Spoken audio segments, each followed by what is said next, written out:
Welcome to my mommy's podcast. Today's podcast is brought to you by Beekeepers Naturals. They're a company I love, and they're on a mission to reinvent your medicine cabinet with clean, effective products that really work. They have a whole hive of products packed with immune-loving essentials to help you feel great every day. I love their Belixir. You might have even heard me talk about this before because it's a natural energy and focus product that really, really works for me. You can get focused and find your flow for all of your work-related resolutions, and it helps really just bust right through brain fog naturally. It's a little tiny shot you can take first thing in the morning to stay energized and focused all day long. It truly gives me more energy than coffee without any jitters or any crash. And it's powered by all natural ingredients like science-backed adaptogens and other healthy bee products that are incredible for the brain. These little vials support clear thinking, and they may even help support a healthier brain over time. When you're ready to upgrade, check out Beekeepers Naturals and discover other clean remedies that your family will love. Save 15% on your first order by going to beekeepersnaturals.com/wellnessmama. That's BEEKEEPERSNATURALS.com/wellnessmama and save 15%. This podcast is brought to you by Wellness. That is wellness with an E on the end. It is my new company that makes personal care products like hair care, toothpaste, and now hand sanitizer.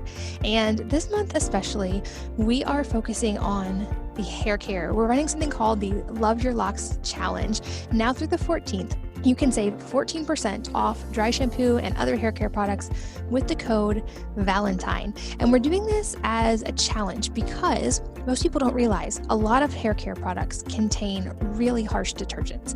But your hair's not dirty laundry, and you don't need to wash it like it is. And so we formulated products that are designed to work with your hair to maintain natural strength and shine and to help it actually get stronger and thicker over time. And we're inviting you to try it and be part of the challenge. Specifically, we're doing a fun challenge related to how long can you go without washing your hair using just dry shampoo. And I'll be chronicling my week on Instagram if you guys want to join along with me. And I would love if you would tag me at Wellness Mama and also Wellness at My Wellness on social media with your hair before and after and feel and see the results for yourself. But again, to join us in the challenge, save 14% off all of our hair care products at wellness.com. That's WELLNESSE.com. Use the code Valentine to save 14%. And don't forget to tag us with your photo so we can share you on social media. Hello, and welcome to the Wellness Mama podcast. I'm Katie from wellnessmama.com and wellness.com. That's wellness with an E on the end, my new line of hair care, toothpaste, and other personal care products. Check those out at wellness.com. This episode is all about reversing limiting beliefs. Ideas like, I'm not good enough, I'm not enough, I'm not lovable. I'm here with Marissa Peer, who is the creator of the award-winning Rapid Transformational Therapy, which is a really fascinating and I find novel type of therapy that works really, really quickly in many cases. She's also the founder of IamEnough.com. She has multiple best-selling books, and she is a speaker and expert that speaks all around the world.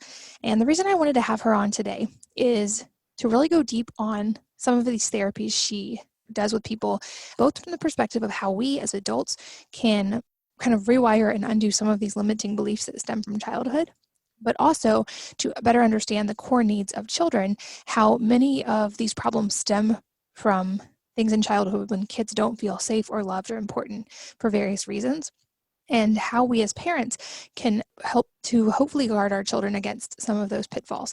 Certainly none of us are going to do it perfectly, but she gives some really practical advice, both in how we as adults can let go of some of these limiting beliefs, often much more quickly than we think, and also how we can set our kids up with a strong foundation going into adulthood.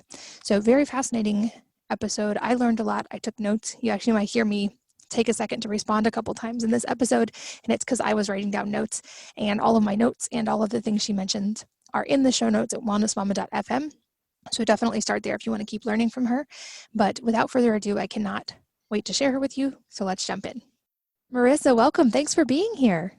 Thank you for inviting me. I'm flattered and honored to be here. I'm so excited to share you with everyone listening today because I think you have so much value that you bring, and especially for all the women listening, just so many words of wisdom. But to start off, I'd love to hear a little bit for anyone who isn't familiar with you already, just a little bit of your story and how you came to be who you are now and to do all this work that you're doing. Well, my story is I always wanted to be a child psychologist, but I found that a very painful, not so much painful, a job where you couldn't really get the results you wanted. And I've always been fascinated my entire life by human behavior. And so I left training in child psychology and went to work in LA for Jane Fonda, teaching aerobics. And that got me really interested in the psychology of eating disorders, which led on to be fascinated by infertility. And sort of everything I've done has led on from something else. But I didn't plan this career, but I certainly found it, and I'm very glad I did. And I've read quite a bit of your work, and you have several books out. I'll make sure we link to all of those. But I love the work that you do, especially surrounding limiting beliefs. And that's been something that really has been helpful and resonated with me. So for anyone who's not familiar, can you explain to us on a high level what limiting beliefs are? Yes, I mean, we all believe that our feelings are ruled by our behaviors, but it's actually the other way around. Our behaviors are ruled by our feelings. So if you're looking at the law of control, our thoughts control our feelings control our actions, and our actions control our events. So if you peel that back, events, actions, feelings, it all starts with thinking. And it's very easy to change your thinking. For instance, imagine you're a binge eater and you try to control that by going to the gym or putting yourself on a really restrictive diet or taking appetite suppressants. What you're doing is dealing with a behavior. But if the thought that runs it is, I'm not enough and I need more, indeed with any addiction, if you're addicted to alcohol and you treat the alcoholism but not the underlying feeling, which is, I'm just not good enough. And so when you can change your thinking, it really can and does change your entire life. And that's very good news for many reasons. One, of course, is that changing your thinking is free, it's pretty easy, it doesn't require hard work. It's not like changing your body and having to do 600 sit-ups and the plank every day. And once you start to do it, it stops being what you do and it actually becomes who you are. So it becomes a really powerful tool to start living the life you want without it being effort and hard work and disappointments. Doesn't mean you don't have to work for what you want, but it means it's easier when you go at that knowing and believing that you're worthy of it and deserving of it. Yeah, I think of an example from my own life was that for a lot of years I had this script in my head that I was trying to lose weight, and if only I lost weight, then I would be happy, or then I would love myself. And what I ended up realizing in my own journey was that I could choose to change that belief and to love myself and to choose happiness in that moment. And then it actually became so much easier to do all of the things that led to weight loss because I wasn't fighting myself anymore. But I think often for anyone struggling, you mentioned some big problems, eating disorders or alcoholism, things that are very serious issues. There often is that perception that it's going to be very hard or that it has to be very, very difficult or an uphill battle or a hard process. And I love that about your work because you really have this message that these shifts don't have to be, like you said, there's still work involved, but they don't have to be this really, really difficult thing that we often make them out to be. I'm curious, what are some of those common limiting beliefs that people run into? I know that you have a lot of work around the idea of I am not enough, and that seems to be an incredibly common one. That's the most common one. I would say that at least a third, if not 50% of all my clients come in with that belief, I'm not enough. I'm not good enough. I'm not lovable enough. I'm not smart enough. I'm not interesting enough. I'm not worthy enough. And that lies behind things like hoarding, compulsive shopping, addictions, destructive eating, even having wealth blocks and love blocks, self-sabotaging yourself, all originate from the feeling of not being enough. The good thing is it's very, very easy to change it because it's not true. No baby is born thinking they're not enough. We can pick that belief up very, very fast, but we can also get rid of it very fast. So walk us through that a little bit. What are some of the ways that people can begin to, I know that you have programs specifically for all of this, and I'll make sure we link to those, but I feel like when I first heard about this, I was a little bit in disbelief of can it actually be that easy? Like, it seems like it should be hard. That's so interesting because that's such a misconception I come up against all the time. Like doctors will say, well, this person's got anorexia. That's a very complex illness. Therefore, the treatment is complex. This client has bipolar depression. That's so complex that the treatment must be complex. I've met people who say, bulimics need 40 sessions to get better, but I've never believed that. I believe that for many of us, our presenting problem, I have depression, I have anxiety, I have panic attacks, I have an eating disorder. They're complex, but the treatment doesn't need to be complex if and when you can find what causes the problem and treat that. When you're treating the problem itself, I'm trying to treat an eating disorder or a compulsion or an addiction, but all I'm treating is the behavior, then that can take a long time. But if I treat the origin of the behavior, if I go back to the not enoughness and treat that, it's a different game. I mean, recently, I can't believe I've been denying myself love for years and years and years because of a thought. My thoughts have allowed me to deny myself love. And I did all these things. I lost weight. I got a little bit of tweaking here and there. I had a makeover.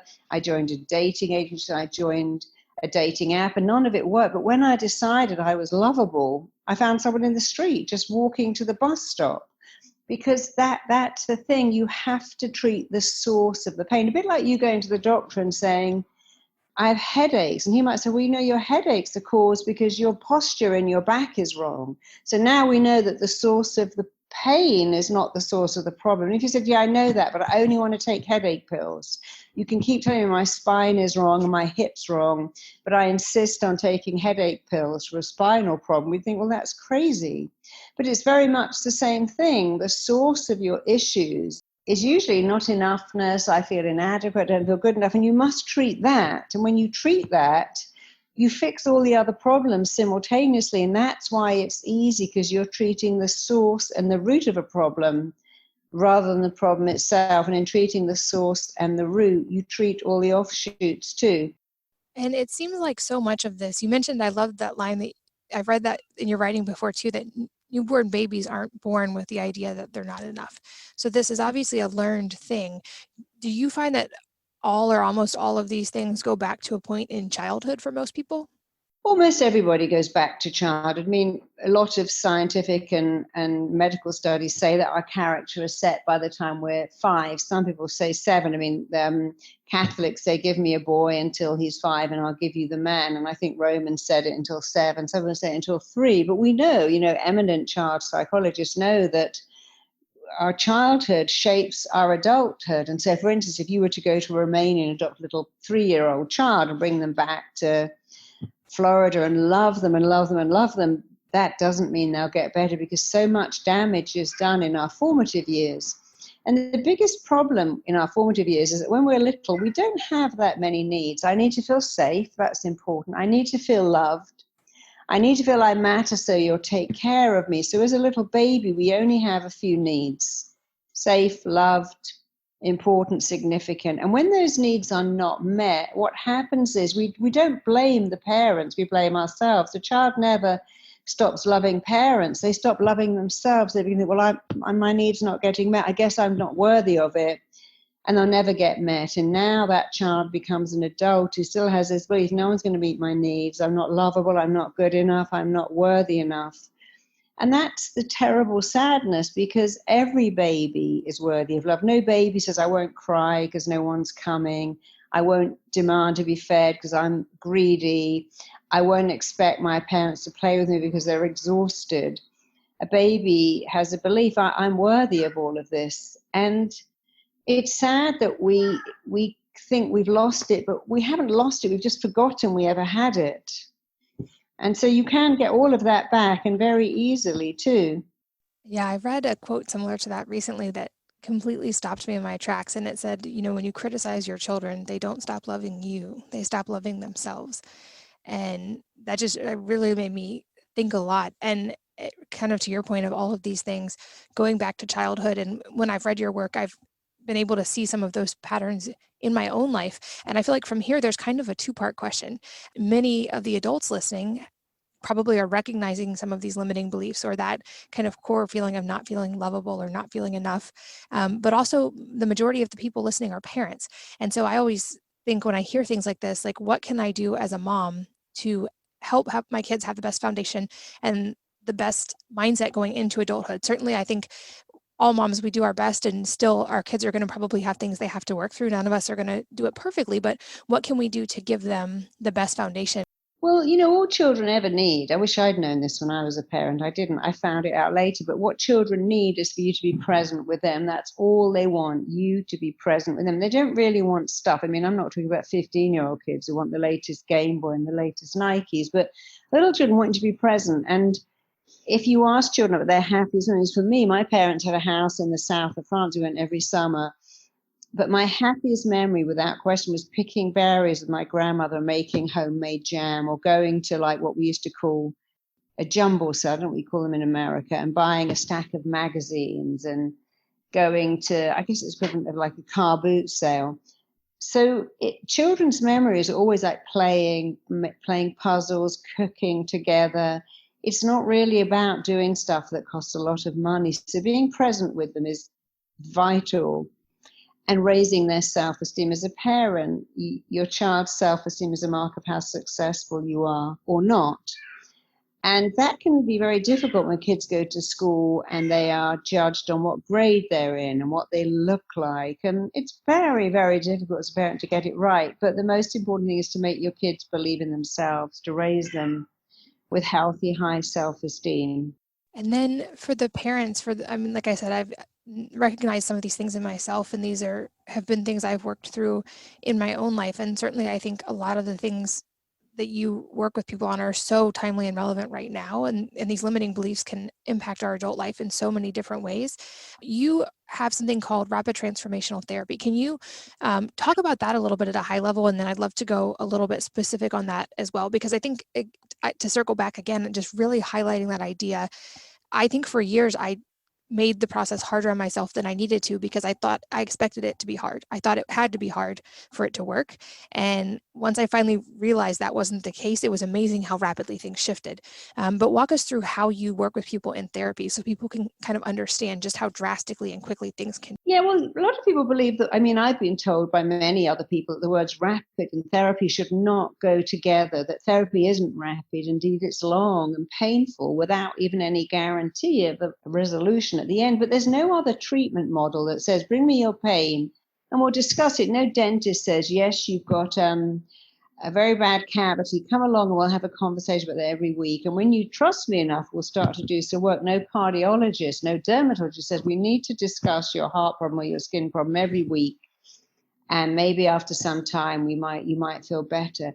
Therapy is the only model that says turn up with your pain and we'll discuss it and we'll build a relationship around our discussing. And then when we build a relationship together, we might just be able to crack through your pain and help you live with it. And that's not therapist's fault, but it's such a strange model to offer people.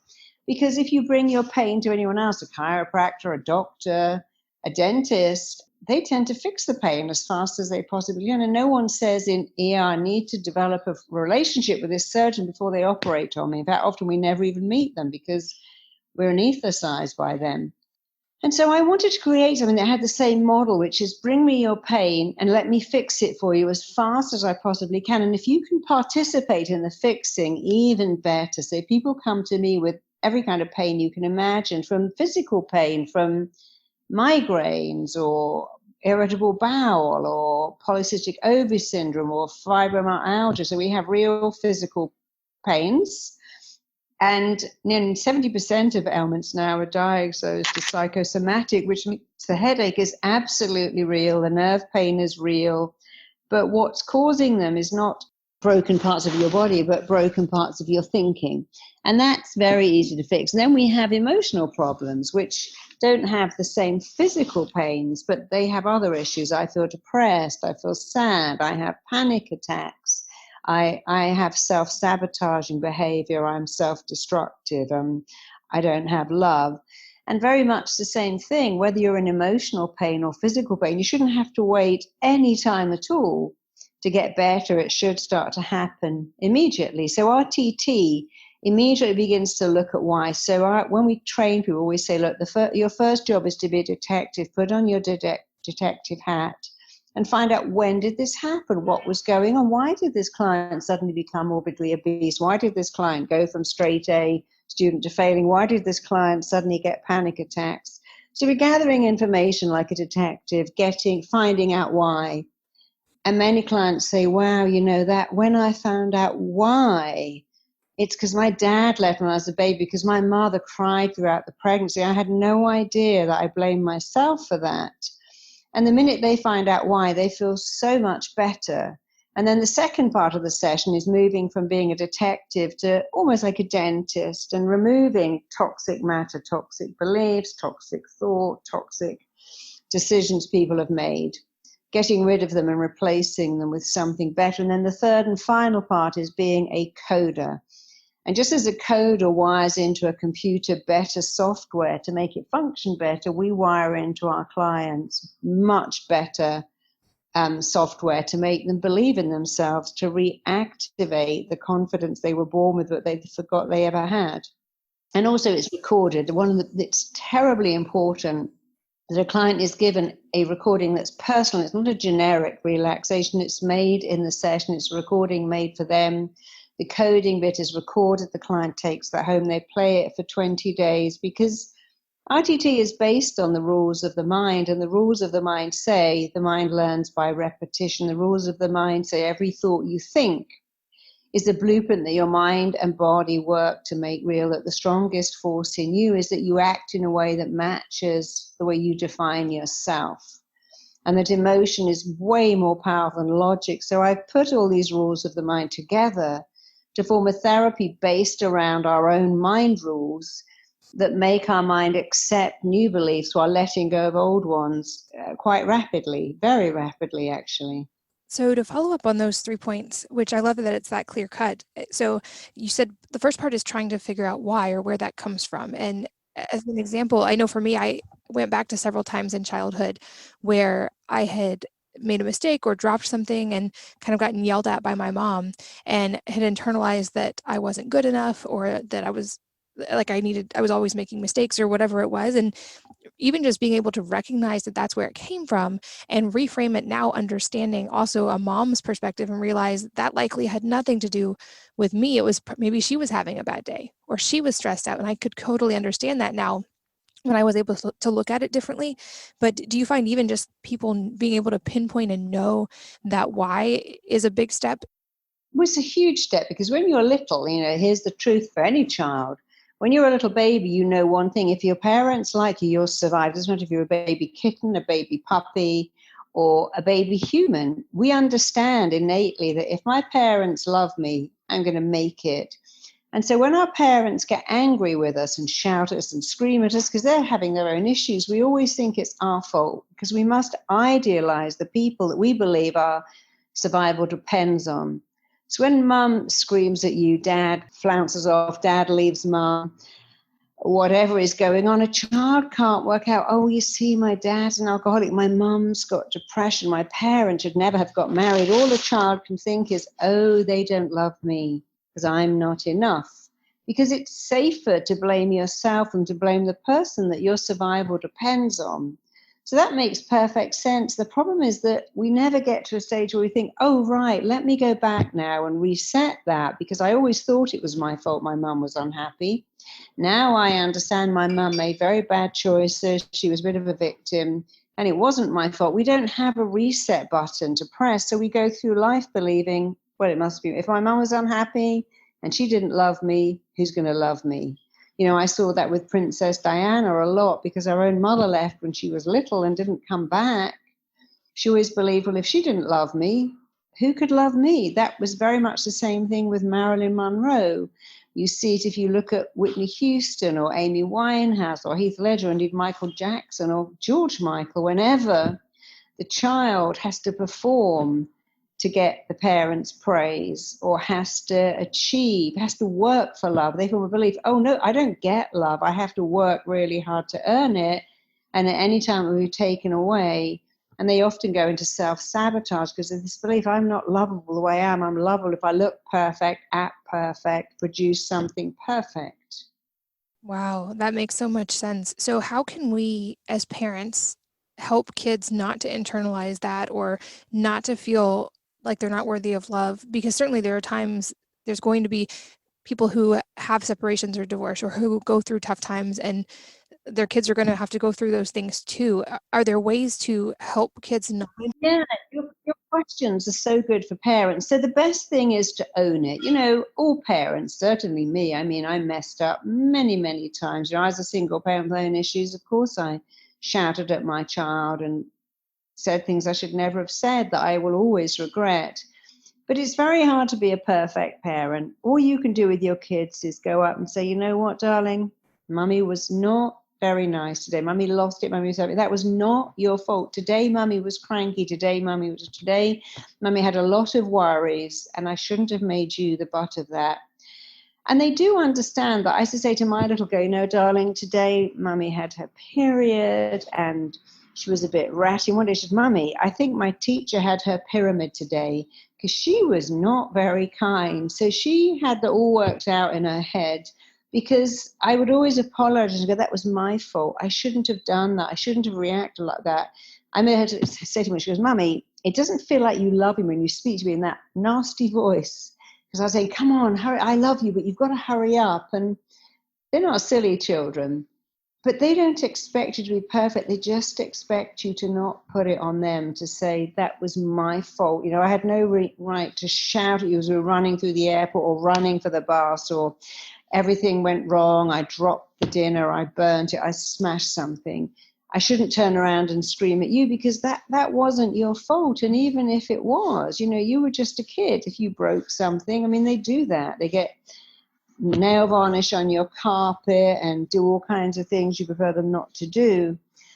But as long as you can own it and say, I didn't handle it very well today, I'm really sorry. They like that because it allows them to understand that other people won't handle it. The teacher may have a bad day, the friend, and of course kids take it out on each other too. They're not averse to some kid picks up their toy truck, smacking them around the head with it. So they do understand that it isn't all perfect Pollyanna, but apologizing to your child, owning him, saying, you didn't deserve that. I was out of line. I shouldn't have done that.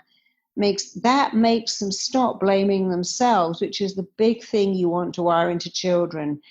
That was my fault. You see, even children who get abused, that's the heartbreaking thing. Most pedophiles will say to a child, you wanted that, you know, when you were running around in your bikini or sashing around in your nightie, or you're so pretty or you're so cute, you wanted that.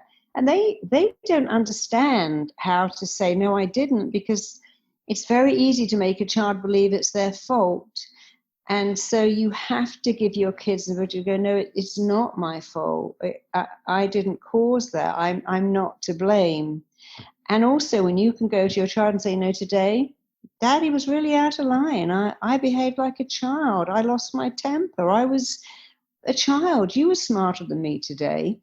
What that does is it allows them to go and say, Mommy, I lost it. I acted out. I did something really wrong today.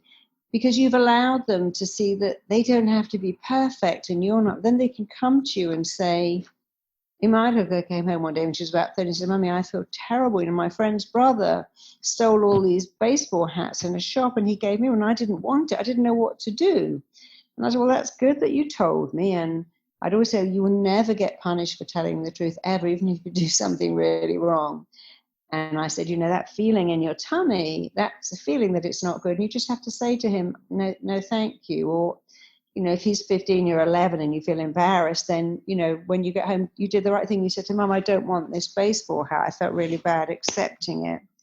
So the more you can allow them to see that they don't have to be perfect comes from you owning your mistakes and not trying to be perfect. And the worst thing is when parents say, don't you answer back, don't you have an opinion, don't shout, don't cry, I'll give you something to cry about. That's very confusing for a child. You get angry when they're angry and they get punished for being angry, but you're allowed to be angry. So that's really confusing for them. And let them have an opinion, because when they get to 14 or 15, you want your kids to be able to have an opinion against a bully or somebody who's going to pressurize them to have sex or drink or smoke. But if you never let them have an opinion with you, then how are they ever going to do that? You're the first person they're going to learn to debate and argue with. That is such a great point. It's one I've definitely not done perfectly, but I have tried to do. My oldest is now 14, and even from the time he was little, I would encourage him to ask questions. And I remember when he was really little, maybe like 3, I said, always ask questions if you're curious. And if you don't understand something or something doesn't make sense, always question it. And he said, even you? And I said, even and especially me, because I'm here to help you learn. But I think you're right. So often that gets suppressed with kids, and it's been amazing to watch him now, largely, even though he's 14, like an adult at this point, and how responsible he is, and to see our relationship shift. And like I said, I don't think I've done it perfectly by any means, but that's something I'm glad I did from a very young age with them. And another thing I try to always say to them every day, I have 6 kids, so I say it a lot, but that I love you unconditionally. There's nothing you can ever do to reduce that, and there's nothing you can ever do or need to do to increase that either. Because I feel like I didn't get that second part very much as a kid. I knew that my parents loved me, but I always felt like I had to earn approval, or that it was tied to my achievements. And I wanted to hopefully help my kids know that they never had to earn that it would always be there. And that's such a beautiful thing, because, so many adults have this belief: I need to earn love. I need to work for love. I need to chase love. I need to be really good. I need to have things snipped off or injected in. I need to add stuff to myself. And that just isn't true. Love is just there, and you don't have to earn it, work for it, or run after it. And so saying to a child, I love you, and you don't ever have to earn my love. And there's nothing you could do to make you love me. There's nothing you could do to make me love you less. If you mess up, I won't be pleased, but I'll be there. Because, some parents say to their kids, if you get pregnant, don't ever come home. If you take drugs, you're out of this house. And they say it to scare them. But imagine if your child of 14 takes drugs and feels they can never come home, then where do you think they're going to go? It's much better for you to say, I don't want you to take drugs, and I don't want you to get pregnant, but whatever is going on, you'll never get punished for telling the truth. And I remember my little girl, when she was little, said, Mummy, I've got green nail varnish over the carpet, and I know you won't punish you because I just told you the truth. And I said, well, I'm very upset you did that, but I won't. And she said, what? She said, Mummy, it's such a relief. I've been so scared to tell you, but I knew in that moment it was a test. Shall I get really angry, or shall I do what I gave her my word? You will never be punished for telling the truth. And all kids do crazy things, and you can't always stop them, but you can be there to mop them up. And I had my daughter's friends turning up at my house, having been thrown out of their own house because their mother found contraception in their bag, or in one case, the morning after pill. And you have to be a safe place for your children when they're going through rough times, because the last thing you want is them to go to someone else's house because they can't talk to you. Yeah, that's such a good point. We've kind of become that place for a lot of my kids' friends as well, and I'm so grateful to be that place. I'd always said when they were young, I hope to be the place where all the kids feel comfortable coming to hang out, and that they also feel like they can talk to me. But it does make me sad as well when kids will talk to me but not their own parents. And I always try to encourage them to open the lines of communication with their parents. Of course, and so many of them are just so scared of being judged. I mean, I work with infertility a lot, and I always take people back to why they can't conceive. And you'd be amazed at how many women go back to this classic scene. I'm 15 or 14, said, I think I'm pregnant. My dad will absolutely kill me. My parents will be furious. They'll disown me. They'll kick me out of the house, or they'll be so upset I've let them down. And that dialogue they have with themselves, this is the worst thing. This is a nightmare. This is a disaster. This is a shame. That feeling of horror they feel thinking they're pregnant becomes the first block that the mind says, oh, you don't want to have a baby. And 15 years later, when they're happily married to some great guy, the mind is still acting off this old belief it would be a nightmare, a disaster, the worst thing ever to have a baby. Because the mind is always listening. Every word you say is picked up by the mind. And unexplained infertility is a fascinating thing because it's unexplainable. Explainable infertility means, well, your fallopian tubes are blocked, you haven't got any eggs, your womb lining is too thin, your husband's sperm swims backwards and there's not much of it. But unexplained means everything is perfectly, but you have some blocking belief, and it often starts at the first thoughts you have of being a baby. Having a baby when we're teenagers or we're not married, or even beyond that, oh, this boy is going to reject me now. He'll think I've trapped him. It's a sense of shame. I don't want this at this time in my life, because the mind is always listening. And the words we form are blueprints that we react to 15 years after the event has come and gone. Wow. That's really drastic. And okay, so you said the second step is that you remove these pain points or you remove these blocks. Can you walk us through just a high level of how that happens or how you do that with clients? Yeah, so I'll give you a very good example. I was thinking about a particular client. So I had a particular client who was an Arabic girl, very nice, came from a very religious family where the father's word was everything. And she was dating a white boy and thought she was pregnant. And of course, her parents would have just been horrified. It would have been awful. And so when she thought she was pregnant, she went into absolute terror and stress and anxiety, and in the end arranged privately to have a termination. They never knew about it and carried all the guilt about that. And now 15 years later, she's 30 something. She's got a lovely husband from the same Arabic like her. Parents adore him, adore her, longing to be grandparents, but she can't get pregnant because of this memory. So the first thing we do is go back. People don't always know about the memory, but we go back to why. Let's find out why you can't conceive. Up comes this memory. And when she describes it, she's crying, her lips trembling. She's really feeling the terror, the shame, the anxiety, the stress, the worry, the uncertainty, and then more shame after she has this termination, and the fear that when they find out they'll disown her because she's no longer this perfect little girl that they think she is. And now we go to 15 years later, where she's got a lovely husband, and her parents will be running up and down the ward elated when they know she's having a baby. It'll be their much wanted grandson or grandchild.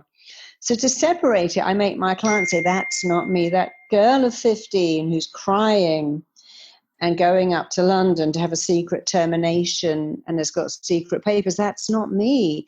If I said to my parents, I'm pregnant, they would be crying with happiness. It's all they want. So it's ability to just separate then from now.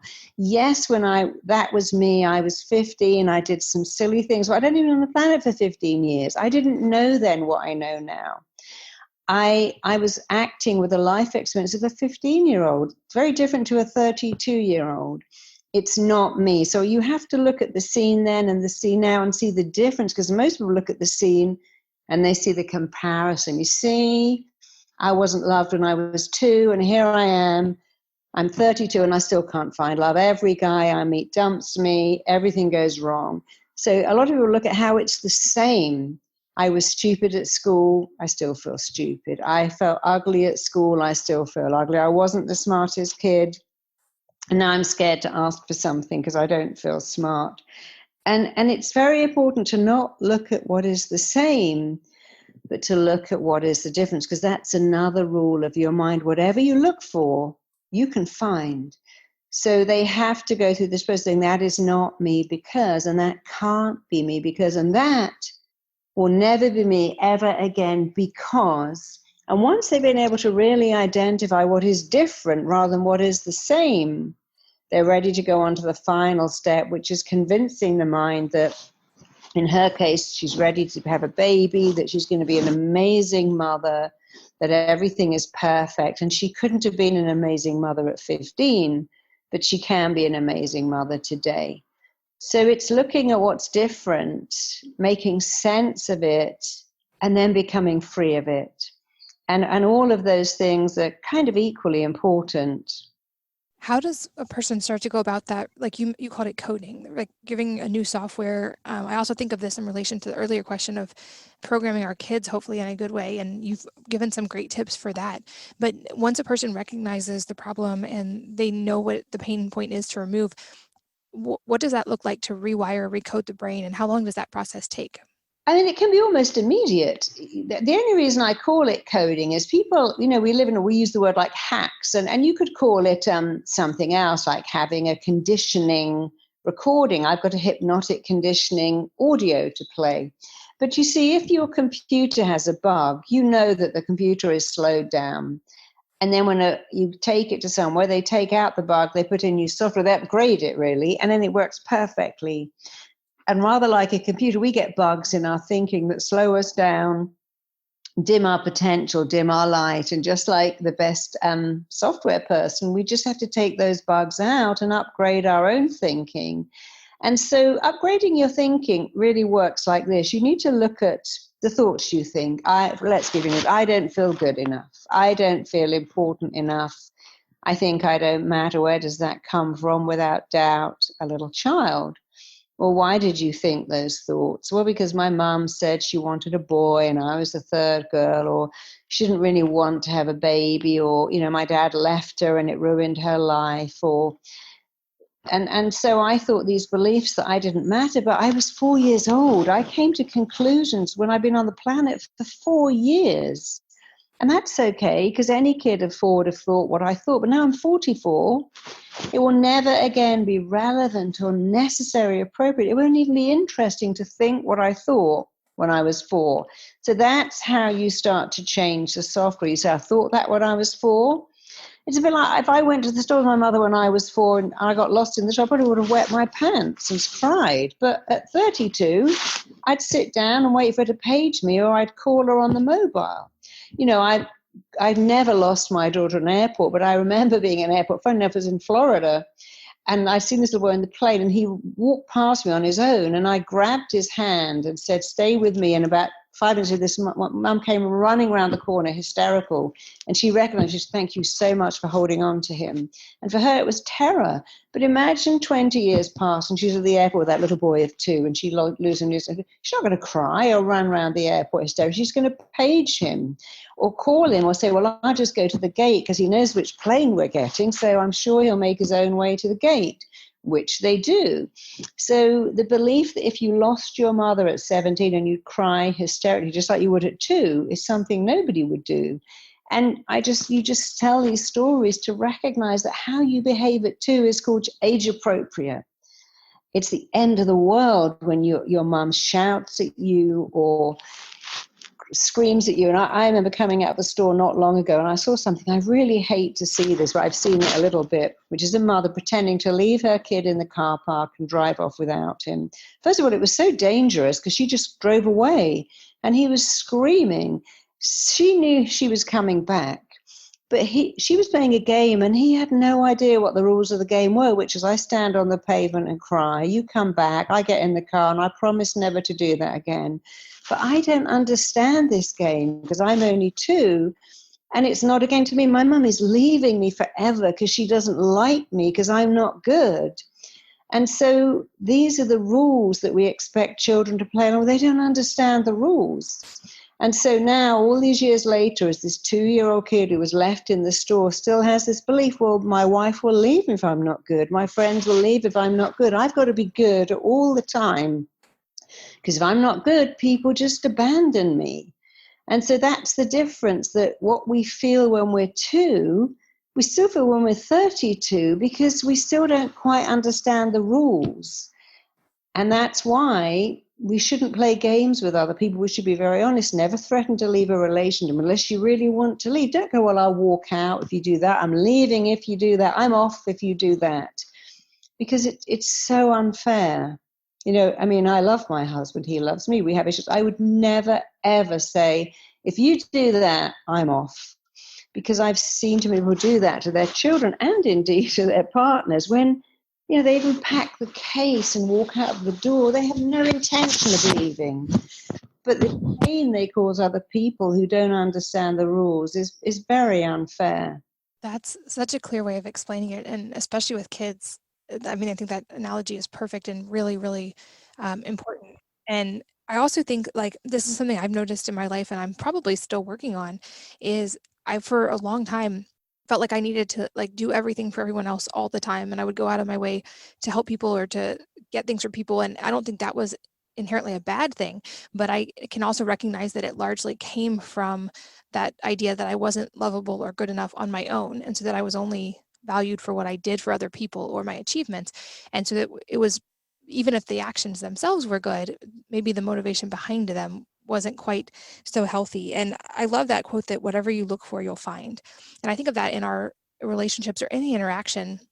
I heard it explained one time, if you have the idea that you're not likable, you're going to find proof of that in all of your interactions. It might be the way someone looks at you, or that they don't respond quickly enough, or whatever it may be, when really the reality of that might be that they have something else going on, or they're busy, or it has nothing to do with you at all. But when we look for that, we're going to find it. And I guess I kind of relate that to that we become what we think about and the questions we ask ourselves. Like, as an example of my own life, when my internal questions used to be like, why can't I lose weight? Why is this so hard for me? My brain would answer those questions with all of the ways I couldn't lose weight and why it was so hard. And when I shifted my thinking and stopped asking those questions and started asking better questions, it became so much easier to do that. Is that kind of the same idea as this, is like retraining those patterns and questions internally? Yeah, your mind your mind will answer any question you give it. So why can't I find anything? Well, because I've got a memory like a sieve. You have to ask it a different question. How can I always find where things are? So if you give your mind a better question, what could I do to have the body I want? What could I do to have the love I want, or the family life? And what could I do? Your mind will go ahead and find something real. If you say, why do my relationships always go wrong? It will just look for something random, like, well, you're not lovable enough. So you've got to be very clear with how again, it's the computer. When you have to ask your mind very, very specific questions. If you're searching on Google, you ask it a question, for instance, I was looking at Google yesterday to see which countries are now shutting out the UK because of this virus. But I was getting answers from May because I hadn't put in the date in December. So that's a silly thing. But when you ask a question on Google, if you don't put in exactly the date you're looking for the question, you'll get the right answer, but from 3 years ago. And often we do. We say, I've just realized this article's out of date. But it's very much the same thing with your mind. When you ask it questions, make sure it understands the question so clearly. So here's a question people say, I want love. Well, okay, you want love, but do you want it for an hour? Do you want it for an evening? Do you want it for the rest of your life? You've got to be really clear. What kind of love do you want? A night of passion or something different? I want money. Well, how much money do you want? And how do you want to get that money? Do you want to earn it by doing something amazing that will make you feel you're doing good in the world? You can earn money while you sleep. Or do you want to get money by any means necessary? So our mind will always answer questions, but we have to be careful to give it the right questions that it can answer for us, so that it will be our ally and our best friend. And we're so much trying to get what we want when we ask the mind in a much more specific way. And you have programs very specific to this. Can you talk a little bit about that and how people can find those and know which one that they should start with? Sure. Well, we have a lot of programs free. If you go to marissapeer.com, we have audios on wealth wiring, love wiring. So we have audios that are designed to locate and then dismantle your money blocks or love blocks or health blocks or success blocks. So there's plenty of those. They're all completely free. We don't ask for your card. You can just take those. So if you want some free stuff to do the best you can be, go to marissapeer.com. If you want to learn how to do RTT, it is an amazing therapy. It really is taking the world by storm. It's won so many awards, and you don't have to have any background in therapy to train with us. If you want to know how to do what I do, go to rtt.com. Indeed, you can find there how to work with someone like me in your area, because we train people all over the world. And if you want to just really work on joining the I'm Enough movement, knowing how to put that in your life, we have fridge magnets, little bracelets, and all kinds of things that we give away over on I'mEnough.com. So I'mEnough.com, marissapeer.com, RTT.com, take your pick. But do join the I'm Enough movement, even if it just means that you are writing it on your fridge in fridge magnets, saying it when you clean your teeth, writing it on your mirror in liner or marker pen. I really recommend that. That small statement can be absolutely life-changing, and is for so many people. Yeah, and one way we've incorporated that in our house, we've been building out what I call a culture wall in our hallway. And it has a lot of our family mottos, like "you were made to do hard things," and "happiness is a choice and a skill," and "ask hard questions," things like that. And that's one that we're adding, as well as "I am enough," so the kids see it every day. But that's been a fun project to work on together as a family. I'll make sure I link show notes at wellnessmama.fm to all of the programs that you've mentioned and to all of those websites so people can find those and keep learning from you. Today's podcast is brought to you by Beekeepers Naturals. They're a company I love, and they're on a mission to reinvent your medicine cabinet with clean, effective products that really work. They have a whole hive of products packed with immune-loving essentials to help you feel great every day. I love their Belixir. You might have even heard me talk about this before because it's a natural energy and focus product that really, really works for me. You can get focused and find your flow for all of your work-related resolutions, and it helps really just bust right through brain fog naturally. It's a little tiny shot you can take first thing in the morning to stay energized and focused all day long. It truly gives me more energy than coffee without any jitters or any crash. And it's powered by all natural ingredients like science-backed adaptogens and other healthy bee products that are incredible for the brain. These little vials support clear thinking, and they may even help support a healthier brain over time. When you're ready to upgrade, check out Beekeepers Naturals and discover other clean remedies that your family will love. Save 15% on your first order by going to beekeepersnaturals.com/wellnessmama. That's BEEKEEPERSNATURALS.com/wellnessmama and save 15%. This podcast is brought to you by Wellness. That is wellness with an E on the end. It is my new company that makes personal care products like hair care, toothpaste, and now hand sanitizer. And this month especially, we are focusing on the hair care. We're running something called the Love Your Locks Challenge. Now through the 14th, you can save 14% off dry shampoo and other hair care products with the code Valentine. And we're doing this as a challenge because most people don't realize a lot of hair care products contain really harsh detergents. But your hair's not dirty laundry, and you don't need to wash it like it is. And so we formulated products that are designed to work with your hair to maintain natural strength and shine, and to help it actually get stronger and thicker over time. And we're inviting you to try it and be part of the challenge. Specifically, we're doing a fun challenge related to how long can you go without washing your hair using just dry shampoo. And I'll be chronicling my week on Instagram if you guys want to join along with me. And I would love if you would tag me at Wellness Mama and also Wellness at My Wellness on social media with your hair before and after, and feel and see the results for yourself. But again, to join us in the challenge, save 14% off all of our hair care products at wellness.com. That's WELLNESSE.com. Use the code Valentine to save 14%. And don't forget to tag us with your photo so we can share you on social media.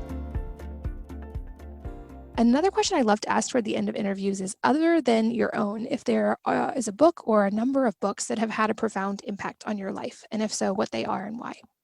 Gosh, so many books. That's a hard thing to pick one. Actually, I remember when I was a kid, I read Test of the Devils by Thomas Hardy. He was my favorite writer. And I loved that because he was describing this girl, and he said, you know, her eyes are not blue or brown, and her lips are lopsided as a wonky smile, and her imperfections made her perfect. And then I loved Jane Eyre because I loved that quote when she said, you know, I'm small and plain, but I feel love and passion just as if I was tall and beautiful. And so I love quotes from books. In Thomas Hardy wrote about this girl, and he said she was more sinned against than sinning. And I thought that was such a beautiful quote. But my favorite quote, which comes from a medical doctor's book, is this: it's the feeling that cannot find its expression in tears will cause other organs to weep. And so that, I read his book. I was at Maudsley Hospital, and that was a guy called Henry Maudsley, who was an eminent psychiatrist. And I was looking in his diaries, and there was that quote. And that was probably the best book I've ever read, because he just nailed that in one with that amazing, moving expression. If we all could know that, because what he's saying is something I say to people. I say, look, you can choose to speak about yourself however you like. It's free. You can choose to be super negative. Like you're saying to your children, happiness is a choice. There's no terminal you arrive at called happiness. It's the journey you're on every day. So you can choose to be negative or you can choose to be happy. But what you can't choose is what you do to your body when you're negative. And if you could look in your body and see what you do to it when you're negative, you would stop thinking negative thoughts, because they have to come out somewhere. They come out in asthma and eczema and dermatitis and nervous habits. And so I love books, all books that show people that, you know, your word is everything. I say to my clients, if I could say abracadabra and you tell me what you want, I'm going to do my very best to give you what you want. And then I discovered, after been saying that word for years, that abracadabra is Hebrew for my words create. As I speak, I create. And I didn't even know that, but I've been using that word for years and years. And then I realized what I was saying. So I love all books that have the magic of words and quotes. And even Roald Dahl, who you'll know as a children's writer, said, the thing that makes you beautiful is kindness. If you're a kind person, you'll be beautiful. And if you're not kind, you won't be beautiful. And he also said, only those who believe in magic get to see it and experience it. And I love that because it's so true. Such beautiful quotes. I really love that one. The feeling that cannot find its expression in tears may cause other organs to weep. And that speaks to a lot of the things you mentioned in this, of how those things can physically express in the body. And reminds me also of the book, The Body Keeps the Score, and how... Oh, yes, I love that book, Body Keeps Score. And I love also Feelings Buried Alive Never Die. And another great book called It's All in Your Head. I am writing these down. I'm going to try those. The two that you just recommended, those are new to me. I can't wait to read them. But Marissa, I said in the beginning, I really appreciate the work that you're doing. I think it's really profound and helpful, and especially for women and many of the women listening, I think really going to be a dramatic, hopefully, help to them, and also very helpful for me. I love your advice on how we can help our kids and hopefully give them a strong foundation with as few limiting beliefs as possible as they go into adulthood. Do you have any parting advice for the listeners today on the best starting place for all of this, or someone who's maybe recognizing that they are in they have some of these limiting beliefs, or they're struggling with some of these things, the best advice for getting started? Well, I have a very simple book called I'm Enough. I mean, I think it costs $10. And if you go to I'mEnough.com, we give away chapters of it. But even though I'm promoting my own book here, it's because I wrote that book as a kind of manual to help anyone who feels not enough. I have it in schools, I have it in some prisons, actually, and a lot of parents use it. And so it talks you through how to go from feeling not enough to knowing with unshakable certainty that you're enough. And so I would really recommend just that, because it's so easy and it's so simple. Because there's that thing again, it has to be complicated. It really doesn't change, can be easy. Becoming the best you could ever hope to be. I mean, I'm happier now than I've ever been in my entire life. And only wish I'd known when I was going through it that it was easy, you know, the breakups and being kicked out of college and all the trauma we go through when we're finding our way in life. If only I'd known that change is actually easy. It doesn't have to be painful or hard or sad, or it doesn't even have to be a struggle, but we're told this, you know, life's a struggle, life is difficult, life is hard. And I sometimes wonder why we tell people that when it doesn't even have to be true. I think that's a perfect place to wrap up. But like I said, I'll make sure that all of the links you mentioned are in the show notes at wellnessmama.fm so people can continue to learn from you. And I'm so grateful for your time today and for all the work that you're doing. Thank you for being here and for sharing. Well, thank you. And I have to say, 6 children, I just take my hat off. I'm just trying to imagine how you would fit that into your life. I envy people who've got lots of children. I'm sure you do it beautifully, but that's an amazing job that you're doing too. Oh, thank you. And thanks to all of you, as always, for listening, for sharing your most valuable resource, your time with both of us today. We're so grateful that you did. And I hope that you will join me again on the next episode of the Wellness Mama podcast. If you're enjoying these interviews, would you please take 2 minutes to leave a rating or review on iTunes for me? Doing this helps more people to find the podcast, which means even more moms and families can benefit from the information. I really appreciate your time, and thanks as always for listening.